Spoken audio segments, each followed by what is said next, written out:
Bonjour à tous, j'espère que vous allez bien. On se retrouve à l'atelier, donc c'est la deuxième vidéo du MVT en 70 H2O pour MBK51 avec le Carter Omega.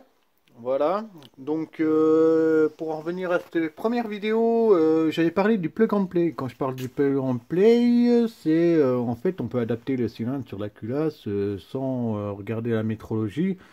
Bien sûr, sans regarder. C'est-à-dire, ces pièces-là s'adaptent, mais il y a quand même de la métrologie à faire, quoi. Mais elles s'adaptent. Voilà. Donc, au niveau adaptation, le premier grand souci entre les Carter Omega et ce cylindre, qui a une base, la base du cylindre est immense, qui font que sur cette partie-là, il touche. Donc, il faut repasser un petit coup de fraise pour enlever les bavures. Je vais faire une petite parenthèse vite fait parce qu'en fait c'est vrai que il y a beaucoup de gens qui doivent attendre cette vidéo, la suite, tout ça.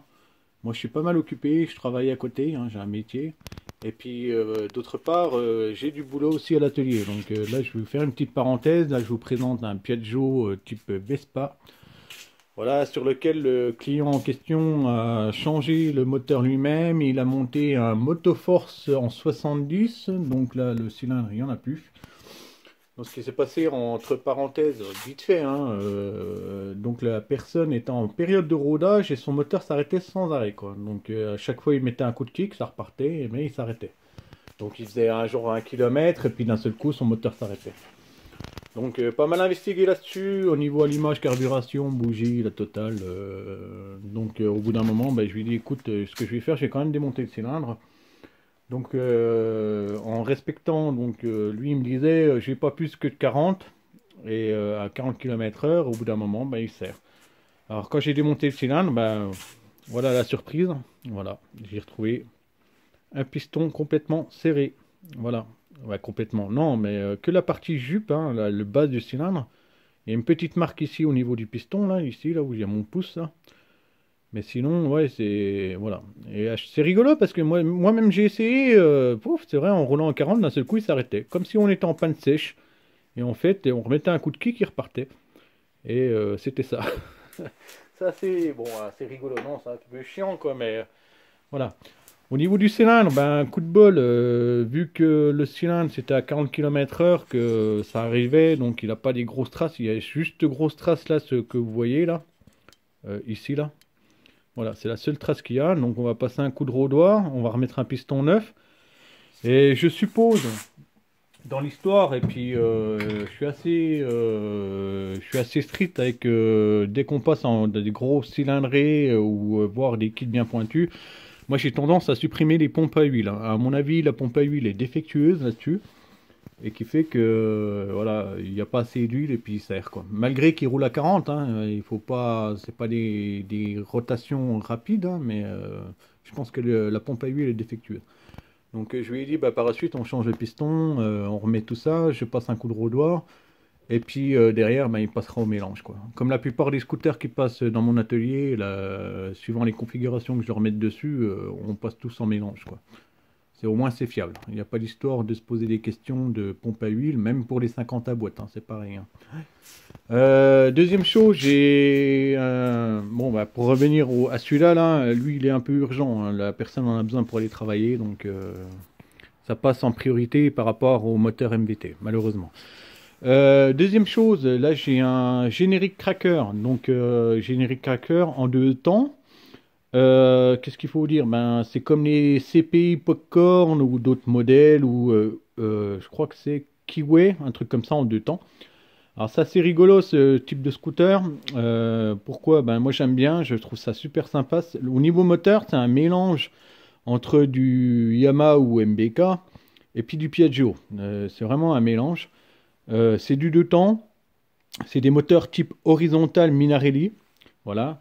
Niveau partie cycle, on retrouve frein tambour à l'arrière, frein à disque à l'avant. Partie cycle, c'est super léger. On dirait presque des boosters. Voilà.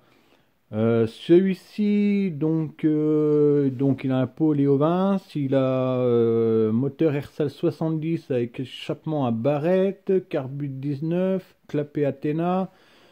Allumage avec un CD débridé. Qu'est-ce qu'il y a d'autre? Hop, hop, hop, je sais même plus. Oui, boîte à air débridée aussi, quoi. Et franchement, ça marche super bien, quoi. Et au niveau tarif des pièces détachées, c'est super sympa. C'est quand même pas les prix de chez MBK ou Piaggio, tout ça. C'est un peu plus bas. Et on trouve des super petites configurations. Le seul bémol, c'est au niveau échappement. C'est vrai que quand j'ai regardé un petit peu sur Internet, on n'a pas beaucoup de choix sur ce type de cylindre. Ça, par contre, ça, c'est un modèle Euro 2. Hein. Donc Euro 2, il n'y a pas beaucoup de pots. Donc voilà, c'est la petite parenthèse. Par contre, ce type de scooter, je peux vous faire une vidéo présentation un peu plus détaillée. Hein. Voilà, si jamais ça intéresse quelqu'un là-dessus. Alors, juste petite parenthèse, je vais faire pause pour vous dire entre du Piaggio et puis du Yamaha. Donc là devant vous, vous avez 3 vélos que j'ai volontairement présentés. Hein. Voilà, 3 vélos. Donc celui-là, qu'il faut dire, ça c'est un Piaggio. Donc au niveau du diamètre de la queue de vélo, voilà, est énorme. Ça c'est Aerox, Yamaha ou MBK. Donc axe de 10 hein, pour l'axe du piston. Voilà, donc au niveau de la queue de vélo. Et puis là, c'est le générique qu'on a vu, là, le cracker. Donc là, c'est direct axe de 12. Donc déjà, Piaggio, c'est axe de 12. Donc déjà, on a déjà un gros diamètre. Et puis au niveau du diamètre, la queue de vélo, lui, il est tout petit. Lui, c'est le plus gros. Lui, c'est moyen, quoi. Donc déjà, au niveau générique, ouais, quand même le CPI, tout ça. Après mon modèle, je sais qu'il y a eu des modèles comme le générique cracker que je vous ai présenté, là, le dernier scooter. Là. Il y en a qui sont en diamètre 10 et diamètre 12. Mais lui, le générique cracker, il est en diamètre 12. Donc au niveau fiabilité costaud, c'est presque limite. On est supérieur à du Aerox ou du MBK. Voilà. C'est juste la petite parenthèse. Bon, on en revient à notre moteur MVT puis avec les carters Omega. Je mets pause, j'arrive. Donc là, nous revoilà, c'était la petite parenthèse juste avant. Donc le Carter Omega avec MVT 70 H2O pour 51. Donc la première en plug and play, la première modif que j'ai rencontrée, là je retire le cylindre, hop, voilà. Donc c'est au niveau de l'embase du cylindre qui est beaucoup plus large que l'embase du Carter. Il a juste eu besoin de, alors je sais pas si vous arrivez à voir, je vais montrer de près. Voilà la petite bavure. Ça permet, il faut enlever cette matière sur le carter pour que le cylindre pose bien sur la partie carter au niveau du joint, quoi, et que ça soit propre, nickel. Deuxième chose, donc niveau diagramme, donc là avec mon appareil angulaire là, niveau diagramme, donc là je vais vous donner les codes de diagramme de ce cylindre sur les carters Omega sans joint d'embase. Donc au niveau admission sur les côtés, donc là et ici, on a 188. Donc on a bien sûr, entre parenthèses, c'est un vélo type d'origine. Hein. Je crois que c'est la course, ça doit être 41,8. Voilà, je pense, hein, mais c'est vraiment du origine MBK 51. Hein. Donc 88 au niveau admission. Au niveau 88, excusez-moi, 114 au niveau admission, là je dis des bêtises. Et puis au niveau échappement, on a 188. Donc je vous donne ces valeurs, c'est vraiment sans le joint d'embase qui fait 0,5. Hein. Niveau squitch, on a 0,5. Et au niveau le volume, là, le rapport, là, c'est 16 pour 1. Donc en termes, on va dire,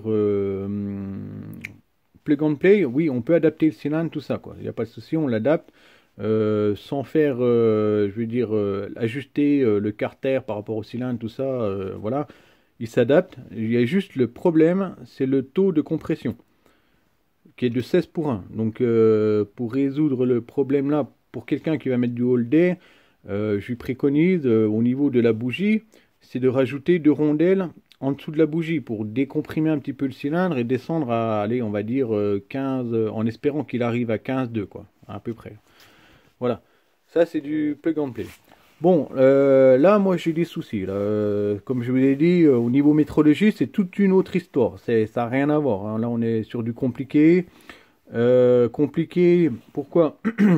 Alors, je vais pas mettre la faute sur le carter Oméga, ni la faute du cylindre. On va dire que je suis parti sur cette configuration-là. C'est deux pièces vraiment différentes. Donc au niveau métrologie, voilà, j'obtiens des valeurs assez étranges. Hein. Donc déjà 114, 188 en niveau échappement. Le croisement, il est énorme. Hein. Il est énorme. De tête, j'y ai pas, mais je crois que on est à du 74 de croisement. C'est énorme. C'est énorme.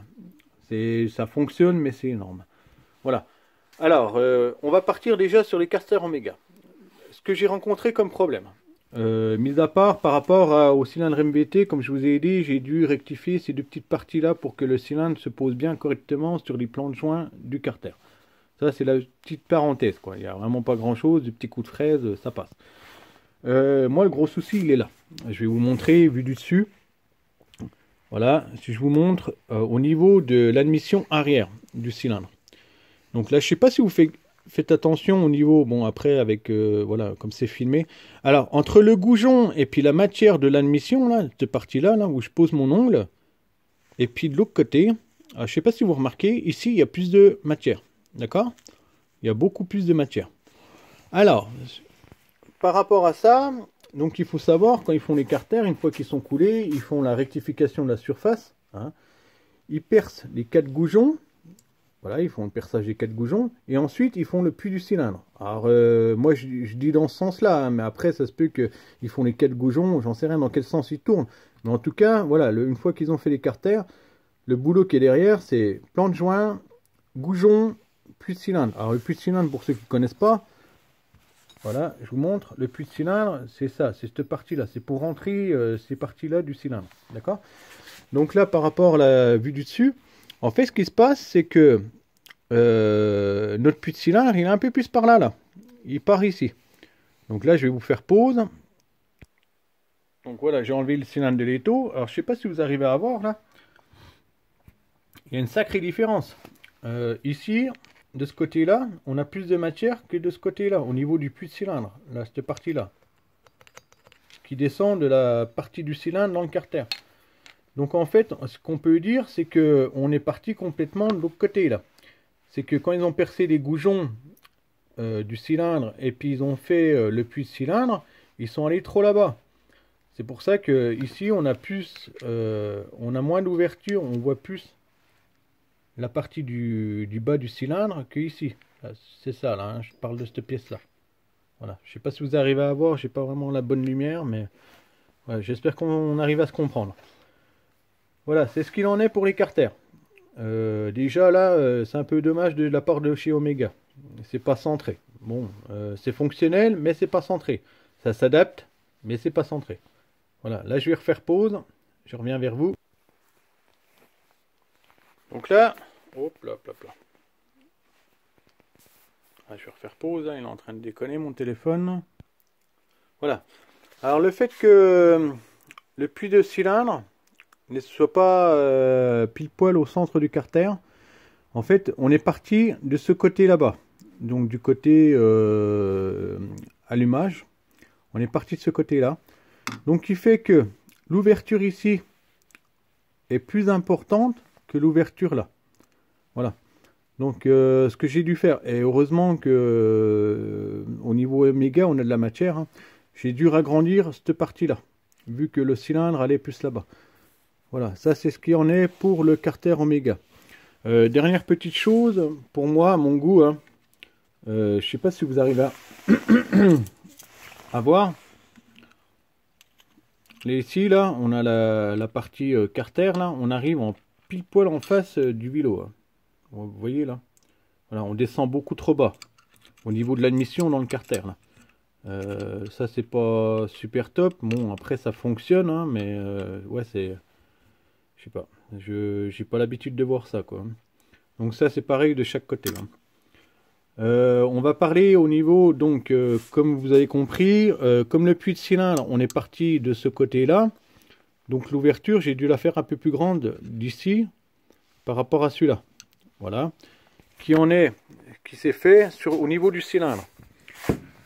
Donc au niveau du cylindre, vu du dessus, donc là j'ai commencé à faire les ouvertures par rapport au carter, hein, donc j'ai ragrandi, voilà, en longueur.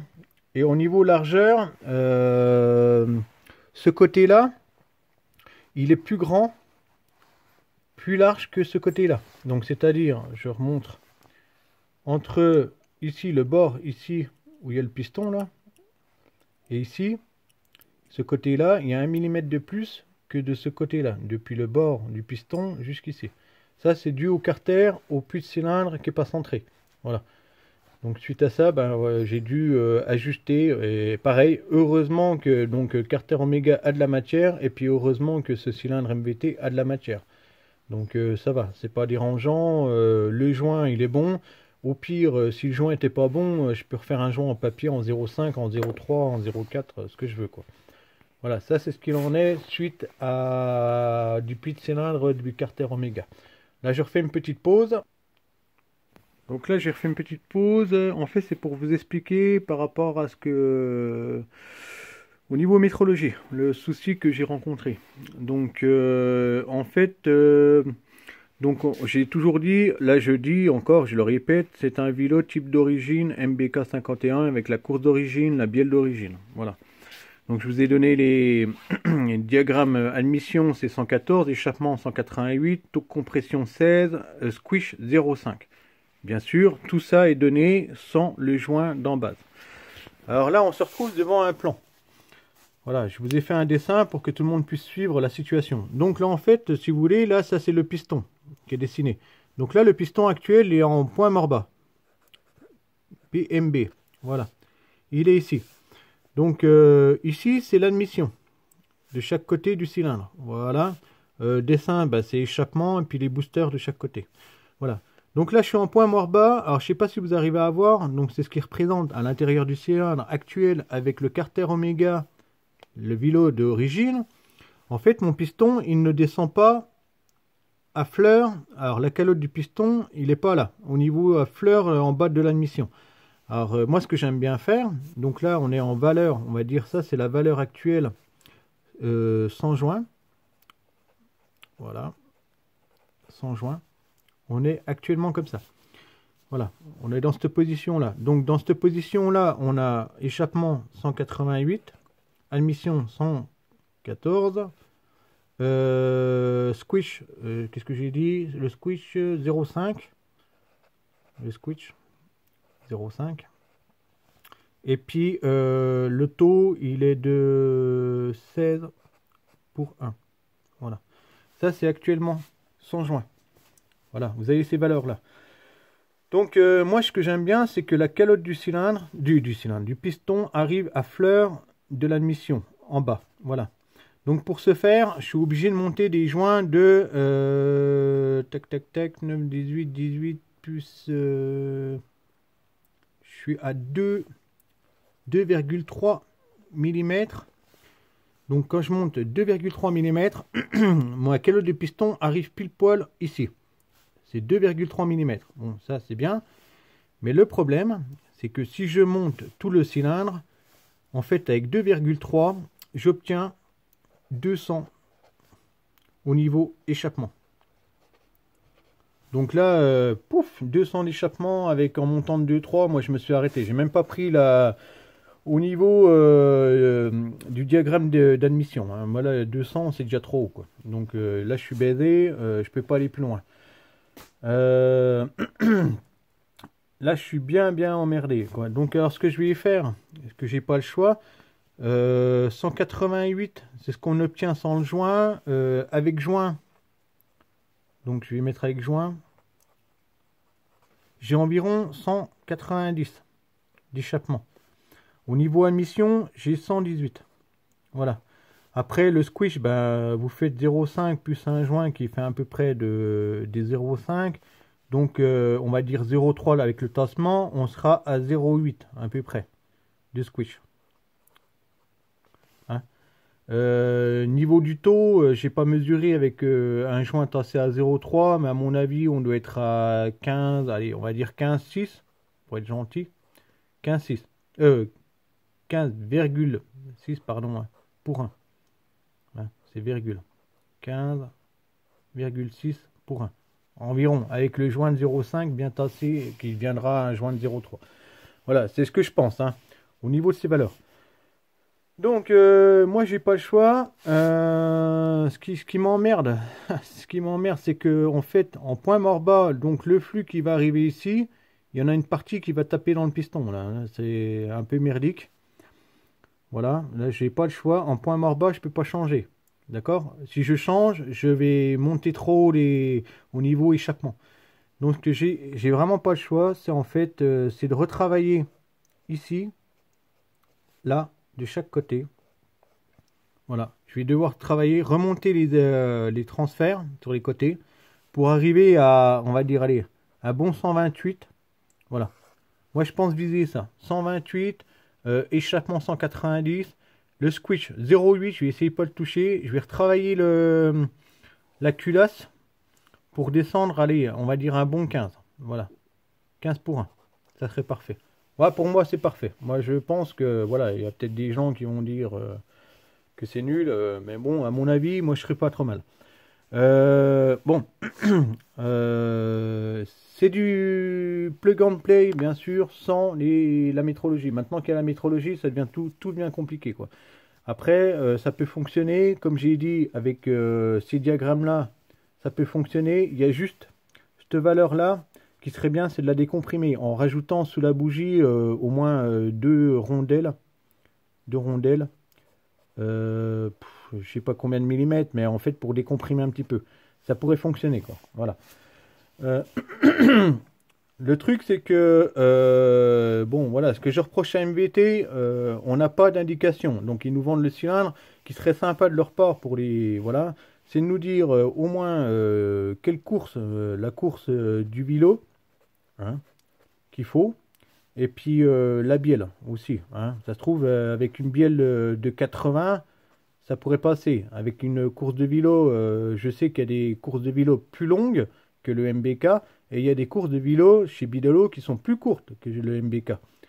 Donc ce qui serait bien, c'est que MVT nous fasse une notice qui permette de savoir où c'est qu'est-ce qu'ils ont préconisé pour ce type de cylindre. Bien sûr, on n'oublie pas que ce cylindre a été monté sur des carters pas d'origine type Omega. Alors, ça se peut que, voilà, moi après, voilà, je vais pas m'amuser à tester tous les carters que je possède, mais ça se peut que le carter Omega n'aille pas. Bon, voilà, je vais pas trop, j'ai pas assez d'infos là-dessus, mais voilà. Voilà tous les problèmes que j'ai rencontrés. Donc, on leur dit encore, hein, ça peut être du plug and play. Au niveau de la culasse, voilà, celui qui touche à rien, il peut adapter un petit peu le carter pour que le cylindre se pose bien sur le carter. Et puis au niveau de la bougie, il faut qu'il rajoute des rondelles pour décomprimer un petit peu la culasse. Ça pourrait fonctionner. Maintenant, celui qui part dans la métrologie, il est comme moi, il est bien emmerdé, il a pas mal de boulot à faire dedans. Il va falloir utiliser de la fraise, du Dremel pour réussir à avoir des taux, comme je vous ai dit, un bon 190, un bon 128 au niveau admission. Le squish, on n'essaye pas de le toucher et puis on réduit le taux en refaisant le dôme, oui, le dôme de la culasse, quoi, pour baisser un peu le taux de compression. Voilà, c'est ce qu'il en est. La prochaine vidéo, je ne sais pas quand elle apparaîtra. Moi, en tout cas, les objectifs, c'est ce que je vous ai dit. Je vais essayer d'atteindre 190, 128 en admission. Le taux de compression réduit. Voilà, ça sera les prochains objectifs à atteindre. Pour la métrologie de ce moteur qui tournera avec un carbu de 21 ou de 24, 25 peut-être, et puis ça sera tout avec un bon pot de détente. Je pense que ça sera la configuration finie. Voilà, bon sur ce, j'espère que tout le monde a suivi la vidéo. Je suis désolé pour le temps que ça a pris la présentation de cette vidéo, en sachant que j'ai pas mal de boulot à côté. Donc voilà, sur ce, je vous souhaite une bonne continuation et puis on se retrouve à très bientôt. Salut!